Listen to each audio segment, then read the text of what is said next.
Mana sih si Bayu nih? Udah jam segini juga. Kan jangan sama orang. Mia! Mia! Udah di sini. Oh iya, sorry. Lo ngapain, Bay? Lah. Ya ampun. Lo Copot apaan sih? katanya ngajakin gue mau ngeliat ikan. Ya gue bawa peralatan catur dong. Ya ampun, Bayu. Salah deh, ini Salah. perlengkapan diving. Ya kan bener Bilang dong? apa tadi? Catur. Takraw. Salah. Bayu, Hah? kita biasanya masing-masing, Bay. Lagian si Bay malu-maluin aja, Bay. Lihat dong di tempat apa? Tempat mancing ikan. Serius nih tempat bukan. Ini adalah laboratorium pengembangan teknologi industri agro dan biomedika. Serem nggak? Ada banyak ikan di sini. Ada. Dan ikannya canggih. Jadi nggak perlu bawa beginian dong. Taruh. Ya, ini sapa dulu pemirsa tuh. Ini buang aja deh, simpan di sini. Bisa kita cuekin, Bay. Halo pemirsa, ketemu lagi dengan kami berdua, saya Bayu Okara. Dan saya Mia Kusuma. Tentunya di canggih.com. Teknologi dan inovasi Tanpa henti. Nah, hari ini Mia akan nemuin Bayu dengan seorang bapak yang namanya Husni. Dia adalah seorang yang ahli di bidang perikanan. Gimana sih, Mi? Tadi katanya mau nemuin gue sama ikan. Sekarang Pak Husni. Ikannya namanya Pak Husni. Pak Husni ini adalah raja daripada ikan-ikan canggih. Wah, kita ketemu Raja Ikan. Yuk. Ya boleh, nama orang tuh. Oh, iya. Ya udah kita ketemu Pak Husni di mana? Di dalam. Oke lah kalau gitu. Rasain dulu rambutnya. Yuk.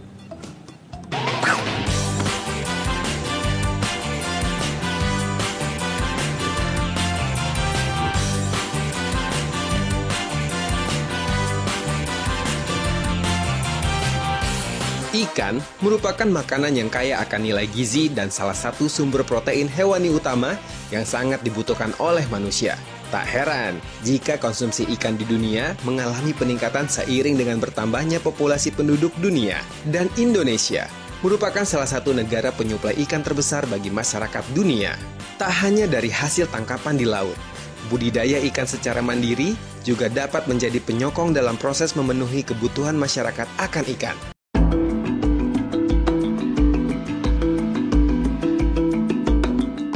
Ketersediaan lahan yang luas bisa jadi potensi besar dalam mengembangkan sentra budidaya ikan, sekaligus untuk mengurangi ketergantungan ikan laut serta memajukan industri perikanan di Indonesia. Melalui Laboratoria Pengembangan Teknologi Industri Agro dan Biomedika atau LAPTIAP yang berada di bawah pengawasan Badan Pengkajian dan Penerapan Teknologi atau BPPT, pemerintah Indonesia memaksimalkan potensi tersebut dengan memanfaatkan lahan kosong di sekitar wilayah perairan Indonesia yang mempunyai tingkat salinitas tinggi sebagai latar belakangnya.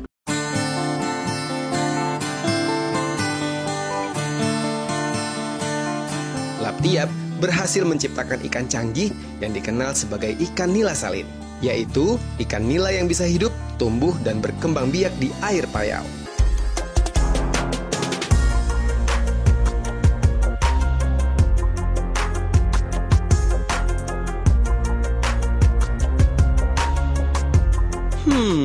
Ingin tahu bagaimana proses pembentukan ikan nila salin ini? Dan apa saja kelebihannya? Jangan kemana-mana ya, ikuti terus canggih.com. Teknologi dan inovasi tiada henti.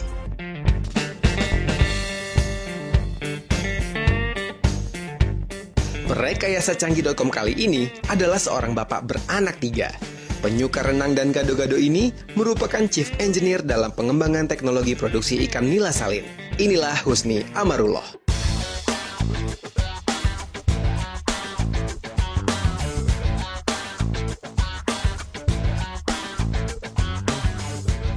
Ikan canggih tuh kayak gimana Ikannya sih? canggih banget. Kemarin gue udah kesini. Pakai remote ikannya? Enggak, pokoknya canggih deh. Flat, 3D ikannya. Nih, ikannya kayak gini nih. Tuh. Hah? Wah, canggih deh pokoknya. Saya ikan canggih. Nah, itu dia. Halo Apa Mbak kabar? Mia. Pak Husni, saya bawa teman nih. Hai Mas Bayu. Saya Bayu, Pak Husni. Pak, jadi Bayu ini orangnya penasaran Nanta. Ya, Kemarin saya kan pengen tahuan, Pak. saya udah lihat ikannya. Oh. Nah, nanti Bayu mungkin mau tanya ikan canggih seperti apa sih yang lagi Bapak teliti. Iya. Nah, itu dia. Ikan Iya. canggih apa sih, Pak? Oh, pernah dengar ikan nila? Nila yang biasa di air tawar. Yang Kita- biasanya suka merusak susu sebelanga itu, Pak. Nah, itu Itu peribahasa Bayu. Kan karena nila stit. Bukan. bukan. Ya. Ikan nila itu yang mana? Ikan nila, ikan air tawar yang biasa dibudidayakan air tawar. Nah, ini kita alihkan di air payau. Oh, Iya. jadi yang tingkat keasinannya lebih tinggi ya, Pak? Tinggi.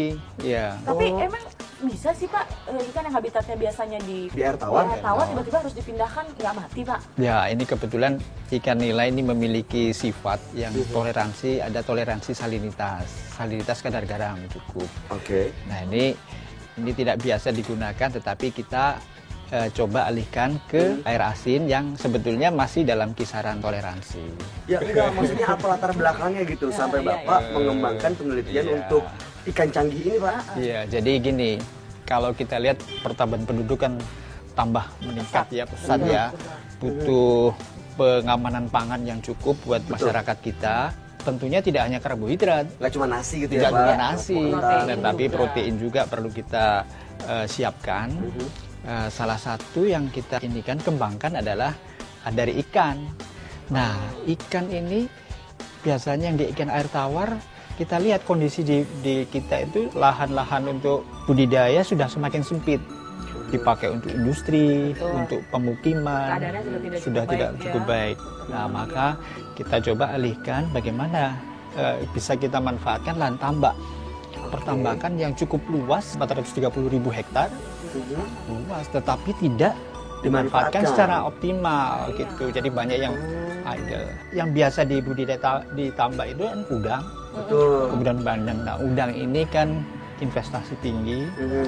Nah, bandeng juga cukup, tetapi masih ada yang bisa dimanfaatkan lagi. Apa kira-kira ikan yang bisa kita kembangkan? Ikan nila. Ikan nila. Tapi kalau air tawar kan banyak ikannya. Kenapa harus nila gitu kan maksudnya? Ada emas, ada gurame, Kenapa ada nila ikan Pak? yang Maksudnya lain. apa kelebihan nila dibanding ikan ikan? Ya, jadi ikan nila ini sebetulnya sudah cukup dikenal, digemari oleh masyarakat lapisan bawah. Kalau di restoran, di warung-warung kecil dapat kita temui. Artinya Ikan masyarakat nila ya, juga ya. dikonsumsi. Ada di menu tuh biasanya tuh Bayu. Ada Bisa. ya. Nila, Saya tinggal tunjuk biasanya. asam manis. Bu, yang ini, yang ini, yang ini. Ikan nila. Iya, nila. Saya penasaran Pak jadinya Pak, ikan canggih itu kayak gimana sih ikan nila ini? Apakah ada antenanya, pakai remote atau bisa terbang jangan-jangan? Ikan canggih, ikan canggih. Aku kalau gitu, ayo kita lihat di belakang ada tempat kita melakukan kegiatan. Bagaimana Boleh, Pak. ikan nila itu kita lihat. Oh ini sebenarnya ikan nila itu ada berapa jenis ya Pak? Dan apakah semua jenis bisa dipindahin ke air payau seperti ini Pak? Ya, jadi kalau yang kita kenal itu nila itu termasuk dalam famili Cichlidae. Cichlidae. Nah, itu ada beberapa spesies, tetapi yang ada di Indonesia itu ada paling tidak 2 atau 3 spesies. Di antaranya adalah Nile tilapia sebutan nama umumnya. Nah, kalau nama latinnya adalah Oreochromis niloticus. Oh, apa nih namanya? Oreoporosis, osteoporosis. Kenapa jadi osteoporosis? Dia langsung lihat ikannya aja deh yuk. Ya, ayo Boleh, kita Pak? lihat aja. Ayo. Silakan, yuk.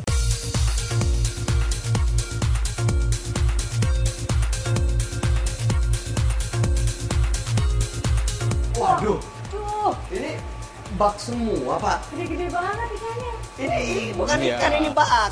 Ini bak. Ini tempat hidupnya ya Pak ya? Betul, jadi tempat hidup bukan ikannya ini. Oh, kenapa harus banyak ini Pak baknya? Ada beberapa fungsi, satu untuk penempatan induk, pemijahan, ada tempat pengujian. Ada pemijatan. Pemijahan. Pemijahan. Oh, beda lagi. Pemijahan. Jadi nanti kita akan tahu pemijahan. Terus apa lagi Pak? Tempat pengujian. Pengujian. Tantang juga tadi ya Pak ya? Ya. Ditantang, Setelah yang kemudian ini. ada, Iya udah kalau gitu pemirsa kalau mau tahu bagaimana prosesnya pergantian gaya hidup si ikan nila ini dari air tawar ke air payau, Ya. jangan kemana-mana, tetap di Canggih.com. teknologi dan inovasi tanpa Tanpa henti. henti.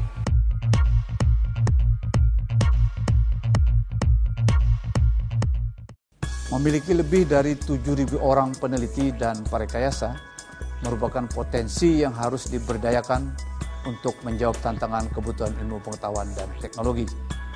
Para peneliti dan parekayasa perlu didorong untuk meningkatkan derajat kemanfaatan kegiatan penelitian dan parekayasaan dengan prioritas utama mewujudkan peran dan kontribusi sektor ilmu pengetahuan dan teknologi dalam mendukung perekonomian masyarakat, pemberian dukungan insentif PKPP atau peningkatan kemampuan peneliti dan parekayasa, dapat mendukung terwujudnya sistem inovasi daerah, sistem inovasi nasional, dan pelaksanaan master plan percepatan dan perluasan pembangunan ekonomi Indonesia.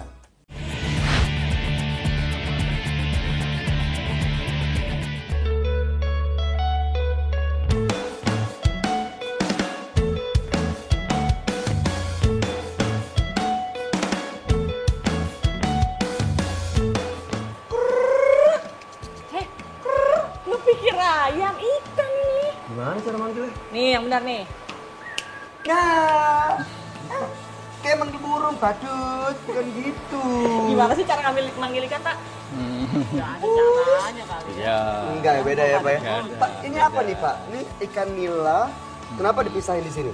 Dan ada 2 warna nih, Pak. Nah, jadi ini ikan nila yang kita kenal. Satu spesies, tetapi varietasnya beda. Ada yang hitam, ada yang merah. Oke. Ini di air tawar, nanti kita persiapkan untuk pengujian, uji tantang namanya. Oh, Uji jadi ini tantang sebenarnya pada proses saat tinggi. awalnya ya, Pak ya? Betul, Ini masih proses air tawar nih, awal. Bang. Ini air aslinya nih, Betul, air untuk jadi aslinya di habitatnya. air tawar. Setelah di sini diuji tantang. Uji tantang, Kemana, ya. Pak? Di vaksin ini sudah kita siapkan air lautnya ini. Iya. Coba air cicipin laut. asin nggak, Bayu? Oh, namanya juga air laut. Air laut. Itu bener loh tuh diuji tuh. Iya. Kalau misalnya nggak kuat, dada-dada ke kamera ya. Karena cara itu, Bu. Oke. Iya, nanti kita ambil, masukkan di sini, baru dihitung berapa lama dia tahan. Yang paling lama kita ambil untuk menjadi materi genetiknya untuk dijadikan ikan nila salin. Yang sudah KO duluan, ya kita tidak ikutkan. KO itu dalam arti kata meninggal dunia. Ya, dia sudah mulai pingsan. Di usia berapa ikan boleh dilakukan? Dipindahkan gitu. Iya, ikan ukuran dewasa itu di atas 100 gram gitu. Sudah Oh, bisa. ukuran berat. Ukuran berat, bukan berat, usianya. ya. Oh gitu. Kalau sudah 100 gram sudah dianggap mampu untuk diuji tantang. Nah, setelah lulus kita siapkan untuk proses pemisahan jantan dan betina karena akan Oh, di sini masih dicampur ya? Betul, masih campur. Oke. Jadi ini melihat varietas mana yang kuat. Yang kuat saja kita jadikan materi genetik untuk proses berikutnya. Itu yang kuat tuh bisa tahan berapa lama di air laut ini, Pak? Ya, kita lihat berapa yang paling maksimal. Biasanya sekitar 120 menit. Setelah dari sini kemana, Pak? Setelah dari sini kita nanti pisahkan ya. Oh, dipisahkan jantan Kemana sama lagi? betinanya, Pak? Ya, jangan. Oh ini nih Bayu, Ya. tuh baca. Oh, ini jantan. Induk ikan, Itu betina ya, Pak? induk ikan nila jantan, tuh lambangnya. Dan ini yang betina. Ikan nila betina. Oh, itu taunya. Oh, kalau itu berarti betina. Bisa kelihatan kan? Ini juga apa?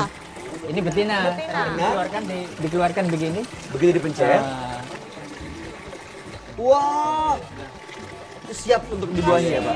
iya betul. Jadi di sini memang disiapkan untuk melihat juga apakah dia sudah siap kawin atau belum. Kalau telurnya masih muda, dia tidak langsung digabung. Nah, Ini yang jantan. Ini kan ada kayak tonjolan begini. Iya, betul. Nah, tonjolan. Ini kelamin jantannya. Tadi kan hanya Oh iya, berapah hanya begitu kayak aja ya. gitu. betul. Ini Itu warna merah. Ini enggak ya, Pak? Ya. Itu yang keluar tadi barusan apa airnya? Oh, itu spermanya? Sperma ya. Nah, jadi untuk mengetahui kapan dia harus dilihat dulu. Wah, ini sudah spermanya sudah siap. Sudah Jadi siap. telurnya siap Biasanya baru dipindah di situ. dipisahin seperti ini berapa lama, Pak? Bisa 1 minggu, Iya, 3 hari sabar ya. gitu ya, tergantung dari Oke, kesiapan. oke, Iya. kita sudah lihat yang jantan, yang betina sudah tahu bedanya. Sekarang ingin lihat pemijahannya.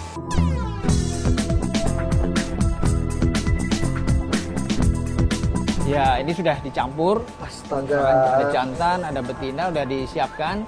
Nanti sudah beberapa hari di sini, baru dicek apakah dia sudah berhasil pembuahan. Biasanya kalau ikan nila setelah dibuahi, telur-telur tadi dirami di mulut. Jadi mereka mengeluarkan sperma sama sel telurnya, lalu masukin dibuahi. disimpan ke dalam mulut. Ya, setelah itu telur setelah dibuahi itu disimpan Berapa sampai lama, Pak, dia disimpan? menetas. Biasanya Biasanya bisa sekitar 1 mingguan juga. 1 minggu juga ya. Pak Usri, jadi nila-nila yang ini udah bisa hidup di air payau nih, Pak. Ya betul, dari proses pemijahan ini kita lakukan di air payau, tapi dengan kadar yang rendah begitu ya. Oh, masih rendah sekitar 10-5 gitu. Karena dia akan mengeluarkan telur sampai menjadi larva. Nah, baru setelah itu dia dipindahkan, larva tadi dipindahkan ke tempat lain, tempat pemeliharaan larva untuk proses adaptasi dan seterusnya. Nah, Sampai pada air tubuh. ikan nila salinnya itu berarti yang telurnya itu atau Iya. dianya?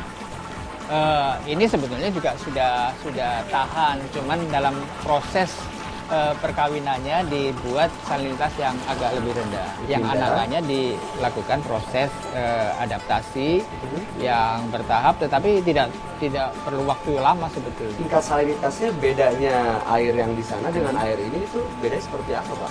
Dia bisa kita mulai dari 5, 10, 20, Apa lebih itu? tinggi kadar garamnya. Setelah itu kita lakukan pemeliharaan biasa, kita beri pakan, kemudian kita amati pertumbuhannya dan sampai dilakukan pembesaran. Bisa menjadi beberapa segmen pendederan, misalkan dari ukuran 1 cm, 2 cm menjadi 5 cm, 5 cm menjadi 8 cm dan seterusnya sampai pembesaran. Paling tidak setiap bulan kita lakukan pengukuran atau setiap 2 minggu kita lakukan pengukuran. Ini saat ini udah dikembangkan di masyarakat belum, Pak? Sebetulnya ini dalam proses untuk dikembangkan di masyarakat. Nila salin. Nila salin ini, karena kalau sudah diaplikasikan di masyarakat harus melalui proses pengujian rilis. Nah dari sini nanti juga dilakukan model semacam ini, tetapi di skala lapang ditambak gitu. Perawatan ditambak sama di sini beda, Pak? Ya di sana lebih luas kan tambaknya, jadi mengontrol salinitasnya untuk keperluan penelitian. Kalau dibandingkan dengan ikan nila yang hidup di air tawar, perlu perawatan khusus nggak sih nila salin ini, Pak?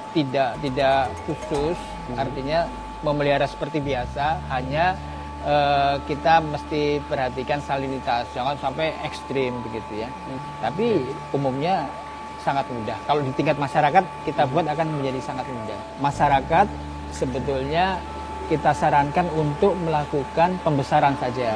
Pembesaran dulu lah, pembesaran. Karena pembenihan ini agak cukup ribet. Di sini jadi pembenihannya. Tidak harus di sini, di lapangan juga bisa.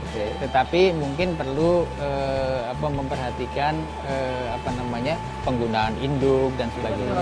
Uji lapangannya selain di sini itu udah dilakukan di mana aja, Pak? Uji lapangan kita lakukan di tambak Pantura yang ada di Kerawang. Sudah banyak, Pak, atau hanya masih ada di sini? Kita di sana ada beberapa kolam yang kita gunakan, sama seperti di sini. Nanti ada di sana ada kolam induk, ada kolam pemijaan seperti ini, kemudian ada kolam pendederan. Pendederan itu pemeliharaan larva benih sampai ukuran tertentu. Pendederan 1, pendederan 2, ada kolam pembesaran. Kemudian ada kolam untuk pengujian performanya. Pengujian performan itu nanti dilihat bagaimana kelulusan hidupnya, bagaimana daya tahan terhadap salinitasnya, berapa banyak pakan dia butuhkan untuk tumbuh, semacam itu kita uji. Oh, jadi yang lahir, yang udah netes nih dari telur, itu dari larva menjadi ikan, belum tentu udah pasti bisa jadi nila salin ya, Pak ya? Belum pasti Perawatan udah khusus ditambah itu juga. Iya ya, Pak ya? Iya, jadi gini, karena tadi kan banyak dilakukan persilangan, nanti kita pilih tidak semua, yang paling unggul, yang paling cepat tumbuh saja yang kita rilis ke masyarakat. Iya, jadi perawatan ditambak sama di sini kurang lebih sama ya, Pak? Sama. Banyak lagi sebenarnya yang pengen kita tahu ya, Bang. Iya. Pengen tahu apa lagi? Kalau saya sih pengen tahu nih ngasih makannya apa nih, pakannya seperti apa. Tapi jangan sekarang Oh, nih. jangan dong. Nanti kalau misalnya kita ajak ngobrol terus di sini ikannya stres lagi. Iya, ya Nggak jadi pada udah. kawin. Kita balik lagi ya, nanti tetap di Canggih.com teknologi dan inovasi. tanpa henti.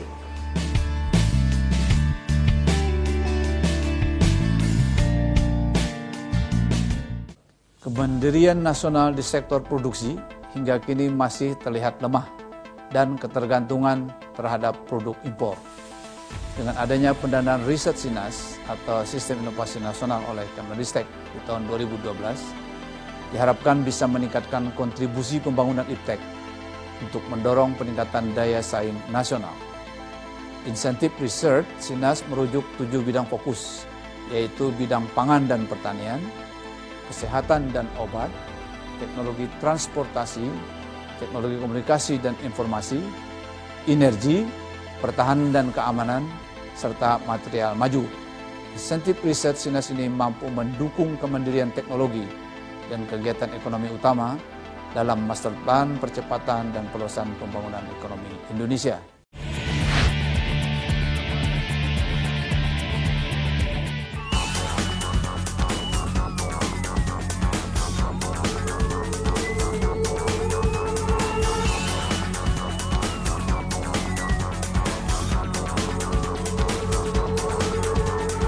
Oke, canggih.com balik lagi dan sekarang Mia dan Bayu sudah berada di laboratorium bioakuatik, laboratorium mirip Pak Husni yang di dalamnya ini kayaknya ada teman-teman sedang meneliti. Ini lagi pada meneliti apa ya Pak? Sebenarnya itu pada Apa sih sibuk yang lagi dikerjain Pak? Ya, di sini teman-teman lagi menyiapkan pakan protein rekombinan hormon pertumbuhan. Ini adalah semacam pakan suplemen untuk mempercepat pertumbuhan ikan. Nah, ini dia nih pemirsa banget. canggih.com. Pas banget. Tadi pertanyaan kita kan sebenarnya ini pakan untuk ikan nila salin ini apa? Khusus Dan enggak? Khusus apa enggak? Beda enggak Beda sama yang enggak? di air tawar ya kan? Nah, sebenarnya Sini pakannya itu jawabannya. seperti apa sih Pak? Ya, jadi nanti ini pakan suplemen dalam bentuk serbuk. Dalam aplikasinya dia dilarutkan, kemudian dicampurkan pada pakan komersial. Pakan komersialnya apa Pak? Seperti pelet-pelet yang sudah Oh, iya, beredar iya, itu oke, ya, oke. dicampurkan begitu. Hanya diberikan sedikit, hanya hitungan mikrogram begitu, dan tidak sepanjang pemeliharaan, tetapi hanya cukup 2 minggu saja. Habis itu pakan biasa seperti biasa. Itu suplemennya. pada ikan-ikan tertentu atau kepada semua ikan? Kita memang dalam program ini kita khususkan untuk nila, Nila tetapi salin, sebetulnya penggunanya bisa untuk ikan apa saja nantinya seperti itu. Ada lagi kita kembangkan kalau terkait dengan penyakit, ada namanya kita kembangkan vaksin DNA Streptococcus. Ada vaksinnya juga. Ada vaksin Nah juga. itu dia, kadang-kadang kalau manusia aja kalau misalnya capek kurang istirahat gitu kan bisa gampang sakit. Ikan tuh berenang terus capek loh. Dia perlu istirahat kadang-kadang supaya nggak rentan penyakit ya Pak, dikasih Betul. vaksin. Terus nih, iya biasanya kalau kita ngomongin soal ikan begitu selesai, begitu apa namanya udah ditambak, ditangkap, dibakar untuk dimakan gitu kan ya Pak ya. Makan. Iya dong. Nah ini ada bedanya nggak sih Pak rasa antara nila salin yang di air payau dengan nila yang di air tawar? Kata orang yang sudah mencoba ikan nila salin ini, wah ini lebih gurih deh, gitu rasanya dari rasanya. Kalau ikan air tawar kadang-kadang suka kok bau lumpur, kok begitu. Nah dari nutrisi kandungan gizinya sebetulnya memang masih diteliti, Ya. tetapi beberapa literatur menunjukkan bahwa ikan yang dipelihara di payau, air salintas tinggi itu omega 3-nya lebih tinggi daripada Daripada di air tawar. Ya, kalau gitu masyarakat perlu tahu dong Pak, kapan nih bisa dirilis langsung nih, mereka bisa langsung ikut menikmati nih Pak. Ada beberapa kecamatan yang sudah melakukan uji coba dan alhamdulillah ini baru saja dirilis. Jadi masyarakat sudah bisa nanti memanfaatkan dan mengembangkan ikan nila salin. Membudidayakan nila salin juga Pak ya? Membudidayakan nila salin. Asik. Oke, ini berarti semakin banyak masyarakat yang sudah bisa menikmati ikan yang sehat dan juga rasanya enak. Nila Dan juga salin. bisa mengembangkannya sendiri Pak. Betul banget. Ya udah, kita udah ngabisin waktunya Pak Husni, kayak banyak banget. Kita harus pamit. Pak, makasih banyak loh Pak. Aduh, atas terima waktunya. kasih kunjungannya. Iya. Iya, Kenalan. makasih lebih baik nanya sama Pak Husni. Aduh, terima kasih Selamat Mas Bayu. bertugas kembali, Pak. Terima kasih. Terima Oke, kasih. kita Sampai pamit jumpa ya, Pak. lagi ya. Mari. Makasih Selamat Pak. jalan. Tapi sebelumnya kita harus tahu dulu nih, seperti apa sih dukungan dari dinas terkait akan nila salin ini. Betul, dan saya juga pengen tahu bagaimana pendapat masyarakat yang sudah melakukan budidaya nila salin. Yuk.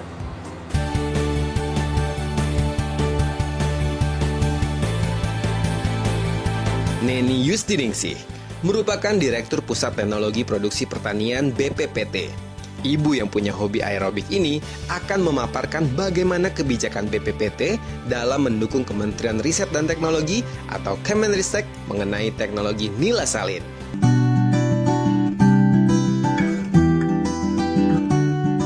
Untuk mendukung kebijakan Kementerian Ristek, BPPT mengambil kebijakan pelaksanaan program atau mendukung program ketahanan pangan nasional, yaitu dengan menyediakan kebutuhan pangan khususnya pangan protein hewani yang bersumber dari ikan.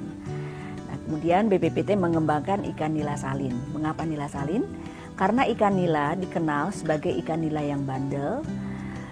Di samping juga kandungan gizinya yang cukup tinggi dibandingkan dengan ikan tawar lainnya. Hal lain juga yang menjadi pertimbangan kenapa ikan nila salin ini dikembangkan, karena budidaya ikan nila ini sudah sangat familiar di kalangan masyarakat perikanan. Dan yang paling penting kenapa ikan nila salin ini dikembangkan itu adalah untuk memanfaatkan tambak-tambak yang selama ini belum termanfaatkan secara optimal akibat idle ditinggalkan oleh masyarakat petambak akibat serangan penyakit pada udang dan bandeng. Hasil yang ingin dicapai oleh BPPT tentunya selain memenuhi kebutuhan protein hewani dalam hal ini yang bersumber dari ikan, juga pemanfaatan tambak-tambak idle yang selama ini ditinggalkan karena serangan penyakit pada udang dan bandeng. Nah, yang paling penting lagi adalah secara ekonomi ini akan meningkatkan pendapatan dari petani petambak itu sendiri. Karena selain ikan nila salin, kami juga memanfaatkan produk-produk pendukungnya, yaitu vaksin DNA, Streptococcus, dan juga pakan protein rekombinan. Kedua produk ini sekaligus akan meningkatkan percepatan pertumbuhan dan produktivitas daripada ikan nila itu, sehingga akan mempercepat pencapaian bobot tertentu yang diinginkan oleh pasar. Ini berarti akan meningkatkan atau menurunkan biaya produksi dan sekaligus juga akan meningkatkan pendapatan petani melalui harga jual. Harapan ke depan yang ingin kami capai di dalam pengembangan ikan nila salin ini tentunya adalah untuk meningkatkan daya saing industri nasional, khususnya industri perikanan budidaya. Semuanya ini tentunya akan mendukung daya saing industri secara nasional, khususnya di dalam industri perikanan air tawar. Selanjutnya, Dede Sunendar, selaku Kepala Balai Pengembangan Budidaya Air Payau dan Laut atau BPBAPL, wilayah Pantai Utara, akan membeberkan bagaimana perkembangan teknologi nila salin dalam skala uji multilokasi sebagai mitra kerja BPPT. Alhamdulillah, kehadiran nila salin ini merupakan salah satu solusi terhadap permasalahan yang dihadapi oleh para petambak Pantura yang selama ini mengalami penurunan dari produktivitas dan produksi tambaknya karena akibat adanya degradasi lingkungan dan juga adanya serangan wabah hama penyakit virus yang menyerang udang windu. Dengan kehadiran nila salin, nah ini 40% dari 70.000 hektar tambak di Pantura ini memiliki prospek yang baik untuk bisa berproduksi secara optimal.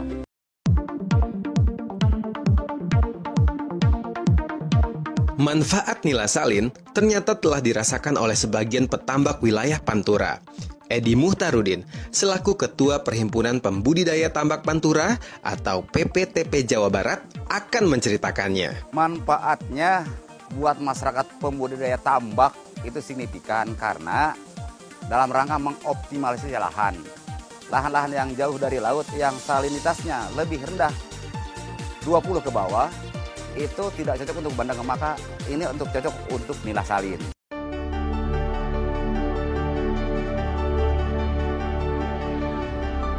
Ikan nila salin merupakan sebuah penemuan baru yang positif dalam menyokong kemajuan perekonomian masyarakat Indonesia. Melalui Badan Pengkajian dan Penerapan Teknologi atau BPPT, ikan nila yang biasa hidup di air tawar dapat diubah habitatnya ke dalam air payau. Hal ini merupakan solusi atas pemanfaatan lahan tambak yang terbengkalai di sekitar perairan yang mempunyai salinitas tinggi serta sebagai pemenuh kebutuhan masyarakat akan sumber protein hewani. Dengan diciptakannya juga pakan khusus dan vaksin untuk ikan nila salin ini, diharapkan bisa memacu perkembangan budidaya ikan air payau di Indonesia. Canggih.com kan?